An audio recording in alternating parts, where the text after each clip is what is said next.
When Dr. Maurice Nicoll opened George Gurdjieff's personal diary in 1949, his hands were trembling. There, on the yellowed pages written in archaic Russian, was the account that Gurdjieff had hidden from all his students for over 30 years. An 11-minute account that not only changed the life of the 20th century's most enigmatic mystic but completely revolutionized our understanding of human consciousness. What Nicoll read in those pages was not just the description of a near-fatal accident. It was documented proof that Gurdjieff had experienced something that modern science would only begin to study decades later. And it all happened in exactly 11 minutes between life and death, on a dusty road in Turkystan, in July 1896.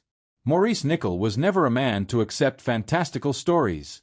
A psychiatrist trained by Carl Jung, he met Gurdjieff in 1921 and spent years as his most skeptical student. But something tormented him. Why did Gurdjieff, who spoke openly about almost everything, categorically refuse to discuss what happened on that day in July 1896?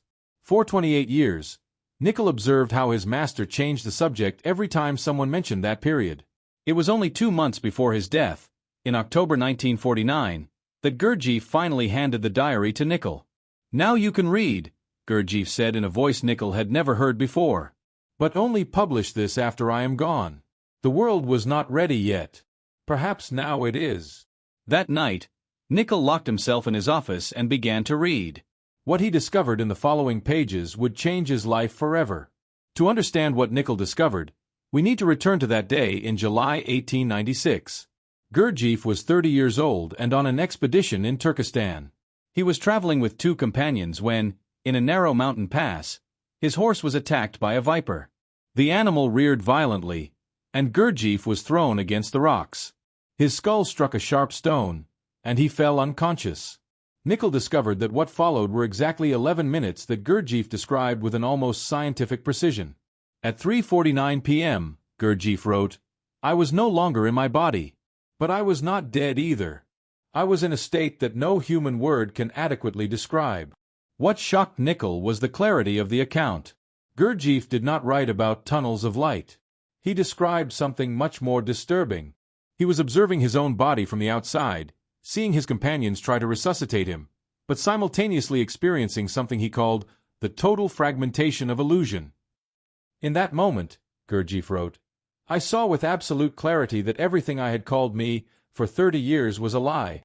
What I was observing from the outside was a biological mechanism, and what was observing was something completely different."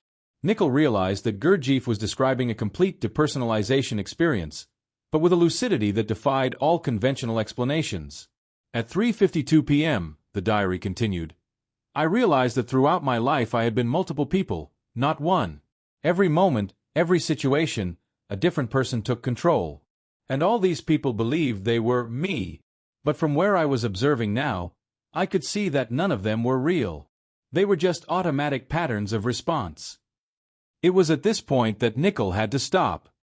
He had studied out-of-body experiences, but had never read an account that described the complete dissolution of the ego with such precision.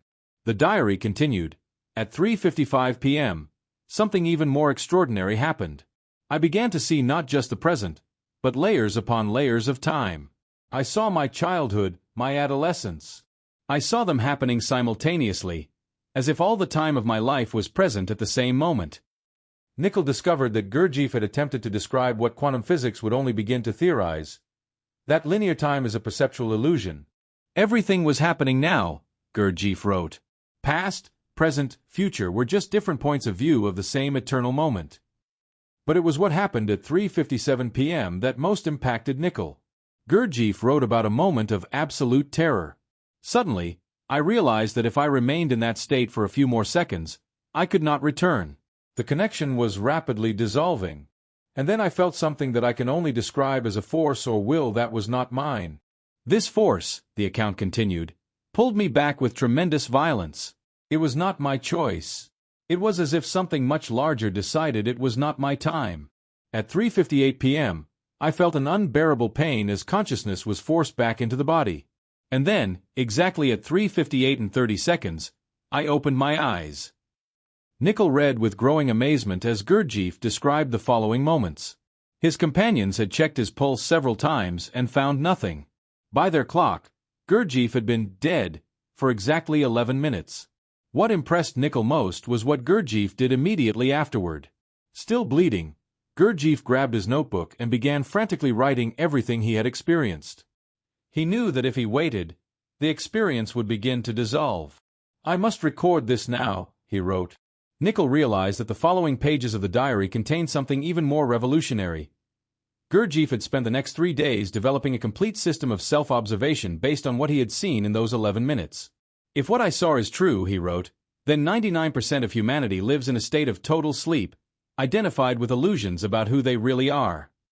It was then that Nickel understood that Gurdjieff's entire system, his ideas about multiple eyes, about the need for self-observation, all of it was not abstract philosophy. It was based on a direct empirical experience that lasted exactly 11 minutes.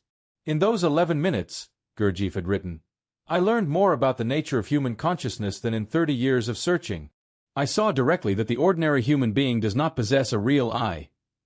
They possess only a collection of small eyes that alternate in command." Nickel stayed up all night, rereading those pages.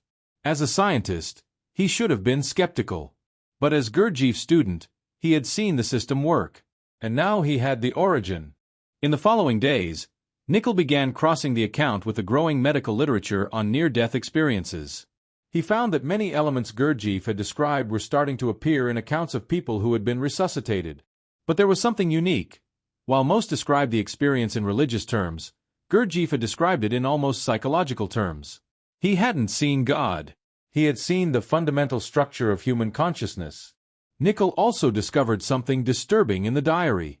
Gurdjieff had written that he would never tell the story publicly because people would turn an empirical experience into another religion. "But what I saw is not meant to be believed. It is meant to be verified by each person through their own work of self-observation." It was then that Nickel understood why Gurdjieff had kept this secret. He didn't want to create followers. He wanted to create people who would do the work of self-observation until they could verify, by direct experience, the same fundamental truths he had seen. In the months after Gurdjieff's death, Nickel decided to publish the account, but only in a limited academic book. What Gurdjieff saw in those 11 minutes, Nickel wrote, was not a mystical vision. It was a direct observation of the structure of human consciousness in its most fundamental state. And that observation led to the development of one of the most practical systems of self-development ever created. Today, neuroscientists studying near-death experiences are beginning to confirm aspects of what Gurdjieff described. Studies on temporal perception show that our normal experience of time is a construction of the brain. Research on the sense of self reveals that we do not have a unitary I.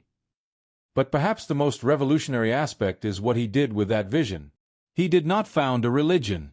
Instead, he spent the rest of his life developing practical methods so that other people could develop the same kind of clear, awakened consciousness. "The tragedy," Gurdjieff wrote, "is that most people need to be near death to see these truths. But it should not be so. With correct work, it is possible to develop this level of consciousness while still fully alive and healthy. That is the real work." Maurice Nickel spent the final years of his life teaching Gurdjieff's system, always treasuring that diary. He often told his students, "You don't have to believe what Gurdjieff saw. You need to do the work of self-observation until you see it for yourselves." That 11-minute account remains one of the most extraordinary documents on human consciousness ever written. Not because it describes the supernatural, but because it describes what happens when consciousness is temporarily separated from all its comfortable illusions. And thus, we have the opportunity to apply what Gurdjieff discovered without having to come so close to death. The question is, are we willing to do the work of observing ourselves as honestly as Gurdjieff observed himself in those 11 minutes? If Maurice Nickel's journey through Gurdjieff's most secret pages has touched you, leave your comment. What was the moment in your life that made you question who you really are?